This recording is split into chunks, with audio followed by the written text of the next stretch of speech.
Hi friends, നമ്മളിന്നിവിടെ പഠിക്കാൻ പോകുന്നത് നമ്മൾ ഏതെങ്കിലും ഒരു കാര്യം മറ്റൊരാളെ കൊണ്ട് ചെയ്യിക്കുകയാണെങ്കിൽ അത് ഇംഗ്ലീഷിൽ എപ്രകാരമാണ് പറയുന്നത്.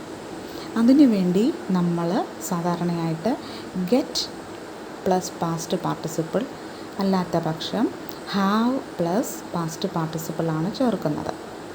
എക്സാമ്പിളിലോട്ട് പോകാം. I am going to get my hair cut, അല്ലെങ്കിൽ I am going to have my hair cut. അപ്പോൾ കട്ട് എന്നുള്ളതിൻ്റെ പാസ്റ്റ് പാർട്ടിസിപ്പിൾ കട്ട് തന്നെയാണ്. ഞാൻ മുടി വെട്ടിക്കുവാൻ പോവുകയാണ്. അടുത്തത് I may get my pants stitched. അടുത്തത് tomorrow. I may get my pants എൻ്റെ പാൻസ് തയ്ച്ച് കിട്ടുമായിരിക്കും. ഒരു പക്ഷേ നാളെ എൻ്റെ പാൻസ് തയ്ച്ച് കിട്ടുമായിരിക്കും ആണ് ചേർത്തിരിക്കുന്നത്. You should get. അടുത്ത example, you should get your tooth taken. പല്ല് എടുപ്പിക്കണം. യു ഷുഡ് മറ്റൊരാളെ കൊണ്ടാണ് നമ്മളത് ചെയ്യിക്കുന്നത്. നീ നിന്റെ പല്ല് എടുപ്പിക്കണം. ഹാവ് യുവർ ടേക്ക് എന്നുള്ളതിൻ്റെ പാസ്റ്റ് പാർട്ടിസിപ്പിൾ ആണ് ടേക്ക്. അടുത്ത example, we are going to get our house painted new. ഞങ്ങൾ വീട് പുതുതായി പെയിൻ്റ് അടിപ്പിക്കാൻ പോവുകയാണ്.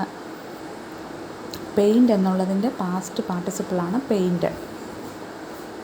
അടുത്തത് I would like to get this application attested, അല്ലെങ്കിൽ I would like to have this application attested. എനിക്ക് ഈ അപേക്ഷ ഒന്ന് സാക്ഷ്യപ്പെടുത്തി കിട്ടിയാൽ കൊള്ളാമായിരുന്നു. അറ്റസ്റ്റ് എന്നുള്ളതിൻ്റെ പാസ്റ്റ് പാർട്ടിസിപ്പിളാണ് അറ്റസ്റ്റഡ്. ഇനി നമുക്ക് കുറച്ച് വേർബ്സ് എങ്ങനെയാണ് പറയുന്നതെന്ന് നോക്കാം.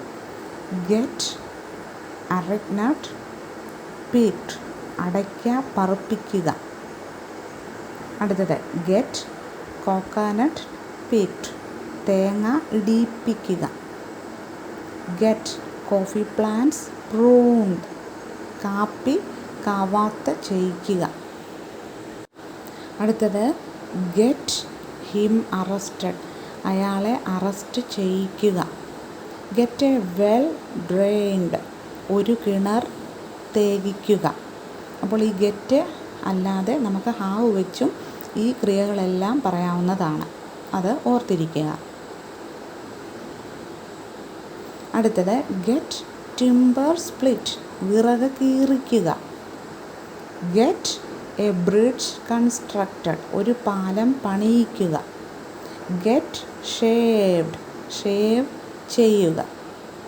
ഗെറ്റ് ഹിം ബീറ്റൻ, അടി കൊടുപ്പിക്കുക.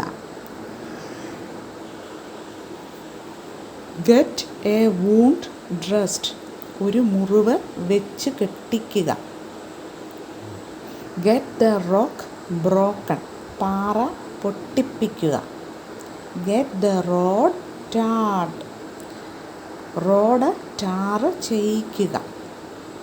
ഗെറ്റ് ദ ക്ലോത്ത്സ് വാഷ്ഡ്, തുണി കഴുകിക്കുക. അപ്പോൾ ഒരു കാര്യം ഓർത്തിരിക്കുക, ഗെറ്റ് കൂടാതെ നമുക്ക് ഹാവ് വെച്ചിട്ടും ഈ ക്രിയകളെല്ലാം ചെയ്യാൻ പറ്റും. അടുത്തത് ഇതുവരെ നമ്മൾ നടക്കാൻ പോകുന്ന കാര്യത്തിനെ പറ്റിയായിരുന്നു പറഞ്ഞത്. ഇനി നമ്മൾ പാസ്റ്റ് ടെൻസിൽ നടന്ന ഒരു കാര്യം എങ്ങനെ പറയും എന്നുള്ളത് നമുക്ക് നോക്കാം. അവിടെ നമ്മൾ ഗെറ്റ് എന്നുള്ളതിന് പകരം ഗോട്ട് എന്നും ഹാവ് എന്നുള്ളതിന് പകരം ഹാഡ് എന്നുമാണ് നമ്മൾ യൂസ് ചെയ്യുന്നത്. അതിൻ്റെ കൂടെ പിന്നെ past participle form of the വെർബാണ് ചേർക്കുന്നത്. Example, where did you get your hair cut, അല്ലെങ്കിൽ where did you have your hair cut. അതായത് ഡിഡും ഗെറ്റും കൂടെ വരുമ്പോൾ ഗോട്ടാണ് വരുന്നത്, അല്ലെങ്കിൽ ഡിഡും ഹാവും കൂടെ വരുമ്പോഴും ഹാഡാണ് വരുന്നത്. അത് ഓർത്തിരിക്കുക.